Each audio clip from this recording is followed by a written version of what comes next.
Hello friends, তো তোমরা সবাই কেমন আছো? আশা করি সবাই খুব ভালো আছো, আর আমিও খুব ভালো আছি। তো এখন তো দেখি ইনস্টাগ্রাম, ফেসবুক, ইউটিউব খুললেই দেখি সবাই কি সুন্দর করে সাজুগুজু করে বিয়ে বাড়ি যাচ্ছে। তাই আমিও ভাবছিলাম আমাদের যে কবে একটা বিয়ে বাড়ি আসবে। তো ভাবতে ভাবতে আমাদেরও একটা বিয়ে বাড়ির নেমন্তন্ন চলে এলো, আর সেখানে আমার বাড়ির সবার নেমন্তন্ন। এত যে আনন্দ হচ্ছে, তাই আমরাও সাজুগুজু করে চলে এসেছি সেই বিয়ে বাড়িতে।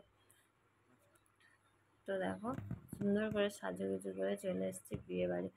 আর এখানে বাইরে আমার মা আর আমার ছেলে বসে আছে, কারণ আমার মা থাকলে আমার ছেলের আর কাউকে দরকার হয় না, কারণ আমার মাকে ও খুব ভালোবাসে। আমার মা যেখানে থাকবে আমার ছেলের আর চিন্তা নেই, এরকম একটা ব্যাপার।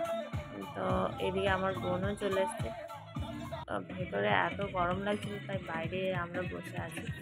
আর এই যে আমার বোনের মেয়েটা খুব কাঁদছিল, এত গরমে নতুন জামা কাপড় পরে একটুও ওর ভালো লাগছিল না, তাই বাইরে গেছিলাম ওকে নিয়ে একটু। ও তারপরে একটু কান্না থামালো, তারপরে আবার আমরা এ আসলাম। আর ওখানে গান হচ্ছিল, ওর সামনে বসে বসে কি সুন্দর নাচ করছিল, তখন ওর খুব আনন্দ হচ্ছিল। তো তারপর এই যে এখানে বউ বসে আছে, ওখানে একটু ফটো তোলা হলো। তারপর আমরা একদম চলে গেলাম খাবার টেবিলে, কারণ অনেকটা দূরে বিয়ে বাড়ি তো, আর অনেক রাতও হয়ে গেছে, তাই আর বেশি দেরি না করে আমরা ওখানে বসে পড়লাম। আর খাবার টেবিলে আমার বাবা বসেছিল, তাই আর ভিডিও করতে পারিনি। আজকের ভিডিওটা এই পর্যন্ত।